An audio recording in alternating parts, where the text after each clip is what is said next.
तो आज हम पढ़ेंगे motion of a charge particle in an electric field. हाँ, हम आज पढ़ेंगे काइनेमेटिक्स इलेक्ट्रोस्टैटिक्स में। काइनेमेटिक्स का बहुत सारे चैप्टर्स में यूज़ आता है, इसलिए काइनेमेटिक्स चैप्टर को आप स्ट्रॉन्ग कर लीजिए। चलिए, इस टॉपिक को स्टार्ट करने से पहले आपको कुछ चीज़ें पता होनी चाहिए। वो चीज़ें क्या हैं?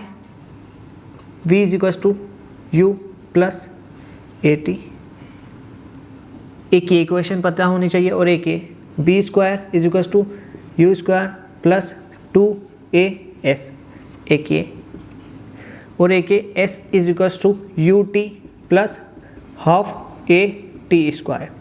ये तीनों इक्वेशन ऑफ मोशन आपके टिप्स में होनी चाहिए, सिर्फ याद ही नहीं होनी चाहिए, इसका यूज़ भी आना चाहिए आपसे, ठीक है। और आपने ये तो पढ़ ही लिया होगा कि अगर इलेक्ट्रिक फील्ड की डायरेक्शन ये है और यहाँ पर हम कोई पॉजिटिव चार्ज रखते हैं, अगर पॉजिटिव चार्ज है तो इस पर इलेक्ट्रिक फील्ड की डायरेक्शन में एक फोर्स लगता है, और अगर नेगेटिव चार्ज है तो इस पर इलेक्ट्रिक फील्ड के अपोजिट डायरेक्शन में फोर्स लगता है, और वो फोर्स की वैल्यू होती है फोर्स = QE। ये फोर्स हो गया, ये चार्ज हो गया, और ये इलेक्ट्रिक फील्ड हो गई, ठीक है। ये फॉर्मूला आपको ध्यान में रखना है। बहुत बेसिक बातें हैं जिनका हम यूज़ करके इस टॉपिक को पढ़ेंगे, motion of a charge particle in an electric field.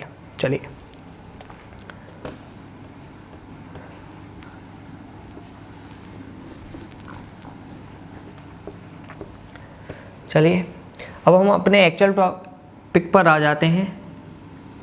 मान लेते हैं एक रोड है जो निगेटिव है,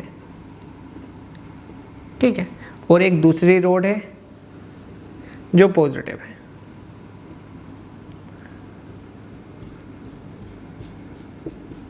ठीक है, अब आपको पता है पॉजिटिव से इलेक्ट्रिक फील्ड निकलती है और निगेटिव पर जाकर टर्मिनेट हो जाती है।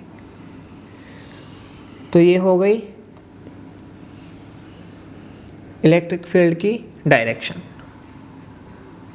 ठीक है। चलिए, अब देखो यहाँ पर मैंने +Q चार्ज को हॉरिजॉन्टली V0 वेलोसिटी से फेंका, ठीक है, और इस Q चार्ज का मास है m, ठीक है, और यहाँ से यहाँ तक की डिस्टेंस है x,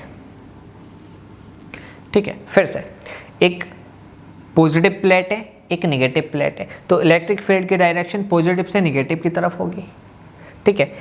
और +Q चार्ज लिया है जिसको हमने हॉरिजॉन्टल वेलोसिटी दी है V0, और इस +Q का मास m है, और इस रोड की लेंथ x है, ठीक है।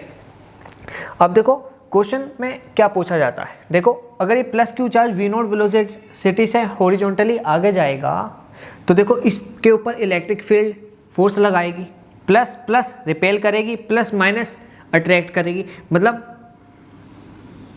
कुछ ये डायरेक्शन होगा ना इस चार्ज के जाने का, क्योंकि देखो हमने ये वेलोसिटी तो दे दी, लेकिन इलेक्ट्रिक फील्ड से एक तरफ फोर्स भी लगेगा, तो वो कुछ इस तरह से जाएगा, ठीक है।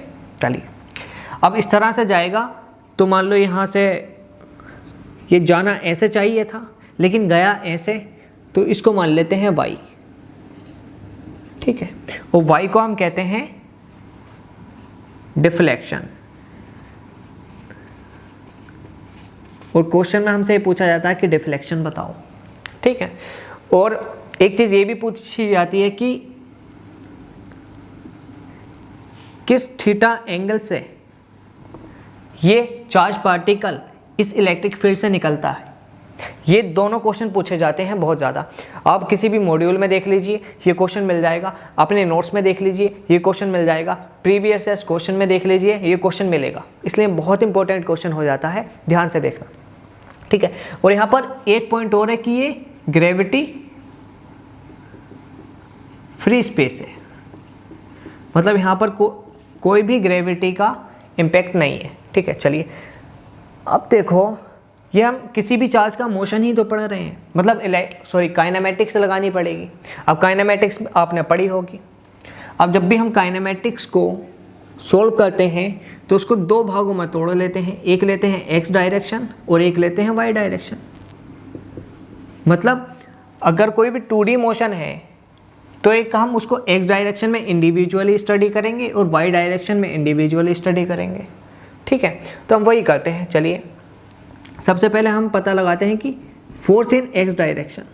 ठीक है, देखो ये चार्ज पार्टिकल इधर जा रहा है v नॉट वेलोसिटी से, फोर्स मान लो ये यहाँ आया तो इस पर फोर्स कहाँ लगेगा, ऊपर की तरफ।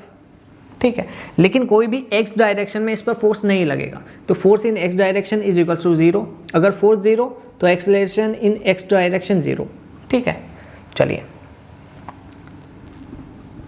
Velocity in x direction initial, मतलब initial velocity in x direction क्या दी थी हमने, v नॉट, देखो। ठीक है, चलिए अब हम velocity final in x direction v निकाल लेते हैं, कितनी है देखते हैं। vx इज इक्वल टू, वाले इक्वेशन ध्यान रखो, vx is equal to ux plus at। ये इक्वेशन लगाकर आप final velocity in x direction निकाल सकते हो। ध्यान दो, आपने पढ़ी थी। तो देखो एक्सेलरेशन 0 है तो वेलोसिटी इन x डायरेक्शन, मतलब final velocity in x direction आ जाएगी v नॉट। मतलब वेलोसिटी में कोई भी चेंज नहीं हुआ। ऐसा इसलिए हुआ क्योंकि अगर फोर्स नहीं लगेगा तो एक्सेलरेशन नहीं होगा, अगर एक्सेलरेशन नहीं होगा तो वेलोसिटी में कोई भी चेंज नहीं आएगा। ठीक है, चलिए अब देखो हम एक चीज़ मान लेते हैं कि यहाँ से यहाँ तक जाने में टाइम t लगा, ये हमने लेट कर लिया। ठीक है, तो अब जब हम आगे सोल्व करेंगे तो हमें टाइम की भी ज़रूरत पड़ेगी, इसलिए हम अभी यहाँ पर टाइम निकाल लेते हैं। चलिए शुरू हो जाइए। तो देखो टाइम निकालने के लिए हम ये वाली इक्वेशन लगाएंगे, वो क्या है, s is equal to u t plus half a t square. अब देखो एक्सेलरेशन 0 है तो ये वाली टर्म तो 0 हो जाएगी। अब हम डिस्प्लेसमेंट इन x डायरेक्शन कितना किया, x क्वेश्चन में गिवन है, इस बात को ध्यान रखना। ठीक है, x is equal to initial velocity कितनी है, v नॉट, और टाइम ही तो हमें निकालना है, तो यहाँ से टाइम आ गया x अपॉन v नॉट। ठीक है, ये चीज़ आ गई। अब y डायरेक्शन की स्टडी करते हैं। चलिए फोर्स इन y डायरेक्शन क्या होगा, पहले तो ये निकालते हैं। देखो ऊपर की तरफ फोर्स लगेगा, अगर ये चार्ज इधर को जाएगा हॉरिजॉन्टल में तो इलेक्ट्रिक फील्ड ऊपर की तरफ है और ये पॉजिटिव चार्ज है तो इस पर ऊपर की तरफ फोर्स लगेगा, और वो कितना लगेगा, force is equal to q e. ठीक है, तो फोर्स इन वाई डायरेक्शन आ गया क्यू ई। ठीक है, अब यहाँ से एक्सेलरेशन इन वाई डायरेक्शन कैसे आएगा, देखो फोर्स इज इक्वल टू होता है mass into acceleration in y direction, तो यहाँ से एक्सेलरेशन इन वाई डायरेक्शन आ जाएगा क्यू ई अपॉन एम। ध्यान दो, फोर्स इन वाई डायरेक्शन था क्यू ई। अब आपने एनएलएम में पढ़ा होगा फोर्स इज इक्वल टू होता है एम ए, मतलब मास इंटू एक्सेलरेशन। अब इस फॉर्मूले से इन दोनों को इक्वेट करोगे तो एक्सेलरेशन इन वाई डायरेक्शन आ जाएगा, और वो आ गया क्यू ई अपॉन एम। ठीक है, चलिए अब initial velocity in y direction देखते हैं कितनी थी। देखो जब हमने इसको छोड़ा तो वी नॉट वेलोसिटी हॉरिजॉन्टल दी, हमने वाई डायरेक्शन में कोई भी वेलोसिटी नहीं दी, तो वेलोसिटी इन वाई डायरेक्शन है 0। अब वेलोसिटी इन वाई डायरेक्शन या फिर एक है final velocity in y direction निकाल लेते हैं, देखते हैं कितनी आती है।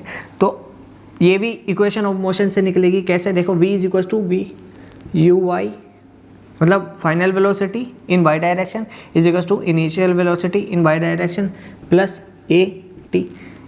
Initial velocity in y direction थी 0। ठीक है, तो वेलोसिटी इन वाई डायरेक्शन आ गई। एक्सेलरेशन कितना था वाई डायरेक्शन में, लिख सकते हो आप q e upon m into time t. अब देखो जितना टाइम एक्स डायरेक्शन को कवर करने में लगा उतना ही टाइम तो वाई डायरेक्शन को कवर करने में लगा, वो टाइम लगा था टी, हमने निकाला था x upon v nought, x upon v nought. तो वेलोसिटी इन वाई डायरेक्शन आ गई q e upon m into x upon v nought. ठीक है, अब हमसे पूछा क्या था पहला क्वेश्चन, वाई डिफ्लेक्शन बताओ। चलिए हम निकाल देते हैं। डिफ्लेक्शन कैसे निकालेंगे, इक्वेशन ऑफ मोशन लगा देंगे। कैसे, चलिए देखते हैं। Displacement in y direction is equal to initial velocity in y direction into time plus half acceleration in y direction into t square. चलिए अब देखो, initial velocity in y direction तो ज़ीरो थी, तो ये टर्म तो ज़ीरो हो जाएगी, और डिस्प्लेसमेंट इन वाई डायरेक्शन को हमने वाई मान लिया, और वाई को कहते हैं डिफ्लेक्शन, यही तो हमें निकालना है। चलिए y is equal to half, तो हाफ हो जाएगा इंटू एक्सेलरेशन हो जाएगा q e upon m, q e upon m into time का स्क्वायर हो जाएगा x square upon v nought का स्क्वायर। टाइम तो हम यहाँ निकाल चुके हैं ना, चलिए x square upon v nought का स्क्वायर। तो पहले क्वेश्चन का जवाब मिल गया आपको, ठीक है। वो क्या है, half q e upon m into x square upon v nought square, ठीक है। देखो इसमें से पूछ कुछ भी सकता है, आपसे ये भी पूछ सकता है कि एक्स डायरेक्शन में फोर्स कितना होगा, या एक्स डायरेक्शन में एक्सेलरेशन कितना होगा, या इनिशियल वेलोसिटी कितनी होगी, या फाइनल वेलोसिटी कितनी होगी, या टाइम कितना होगा, या डिस्प्लेसमेंट इन एक्स कितना होगा, कुछ भी पूछ सकता है। लेकिन जो सबसे डिफिकल्ट क्वेश्चन पूछेगा वो डिफ्लेक्शन पूछेगा। तो मैंने आपको डिफ्लेक्शन को निकालना सिखा दिया, तो आप सब कुछ कर दोगे। और याद रखना, इस डिफ्लेक्शन की वैल्यू का याद नहीं करना है, आपको काइनेमेटिक्स का और इलेक्ट्रोस्टैटिक्स का कॉन्सेप्ट लगाना है और क्वेश्चन को सॉल्व करना है। जहाँ पर भी काइनेमेटिक्स आए वहाँ पर क्वेश्चन को सोल्व करोगे तो ज़्यादा बेहतर में रहोगे, क्योंकि काइनेमेटिक्स की चीज़ें आप याद नहीं कर सकते, उनको मेथड से सोल्व कर सकते हो, ठीक है। तो पहला क्वेश्चन आ गया। अब दूसरा क्वेश्चन क्या था, थीटा निकालो कि किस थीटा पे ये चार्ज एमिट हुआ है। चलिए देखो, अगर हम इसको थोड़ा सा यहाँ पर बनाएं, एक मिनट को, देखो जगह के लिए मैं हेडलाइन रफ कर रहा हूँ, ठीक है। चलिए अब देखो, अगर इस पॉइंट को, जिस पॉइंट से ये एमर्ज किया है, इसको हम यहाँ बनाएं, तो देखो मान लो इस तरह से एमर्ज हुआ, ठीक है। ये एक्स डायरेक्शन हो गई, ये वाई डायरेक्शन हो गई, ये थीटा है, ठीक है। अब देखो हमें वेलोसिटी इन एक्स डायरेक्शन पता होगी, कितनी थी, वी नोट, और वेलोसिटी इन वाई डायरेक्शन भी पता होगी। तो हम ऐसे निकाल सकते हैं ना कि tan theta is equal to, अगर वाई को इधर को शिफ्ट करेंगे पैरेलली, वेक्टर में आपने पढ़ा होगा किसी भी वेक्टर को हम पैरेलली शिफ्ट कर सकते हैं, तो कुछ इस तरह से बनेगा वेलोसिटी इन वाई, ठीक है। ये बेसिक है जो आपने पहले पढ़ा होगा। तो टेन थीटा क्या हो जाएगा, velocity in y direction upon velocity in x direction. अब आपने पढ़ा है वेलोसिटी इन वाई डायरेक्शन कितनी है, ये है, कितनी है देखो, q e upon m into x upon v nought, ठीक है। और velocity in x direction v nought i, तो इंटू वी नोट, ठीक है। याद रखना है फाइनल वेलोसिटी है, velocity final velocity in y direction upon final velocity in x direction. तो यहाँ से थीटा आ जाएगा tan inverse q e x upon m v nought का स्क्वायर। ये इसका आंसर आ गया, ये भी इसका आंसर आ गया। उम्मीद है आपको समझ में आया होगा। अगर थोड़ा सा भी डाउट है तो आप कमेंट कीजिए, मैं आपका कमेंट पढ़कर आपका डाउट क्लियर करने की कोशिश करूँगा। Thank you.